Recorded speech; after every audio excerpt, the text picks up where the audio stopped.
जी जगन्नाथ मुई तेरा स्वागत करुचे आमर चैनल नुआ कथारे। बापा मरीगला परे मोर माँ एकला ही गला। घरर काम आउ मोर छोट भाई के संभलावाने माँ पूरा दिन सारा हरियान हो जाए। हेन्ता दिन टे खरा दिने मोर माँ भाई के धरी घरर सामान आनवा के बाहर के गले। से दिन पूरा बहुत खरा होता। रास्ता रे गला बेले मोर भाई भूकर लगी जोर जोर रे कांदवा के लगला। मोर भाई के गुरस देवा के माँ गोटे गच तले बस जाए। किसी टाइम पर से गच पचाड़े गोटे आवाज गोटे छुआर आसला। से छुआ जोर जोर रे हंसवा के लागू थाई। इटा सुनी मोर माँ पूरा डरी गले।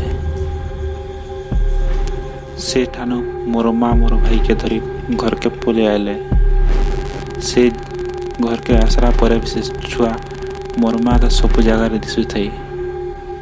से दिन थारू मोर माँ सबु बेले एकला एकला रहवा के लगे थी। से गोटे रूम रे निज के एकला बंद कर रहले। ई बाटे मोर भाई भूकर का जे कांदू थी। ई सबु कष्ट मोर मार देखी मुई से दिन मोर माँ के मार देनी। हाँ मुई से गच पचाड़े हंसुवा छुआ से दिन मुई मोर माँ के मार देनी। एबे आमे मुई मोर भाई और मोर माँ खुशी रहूँ।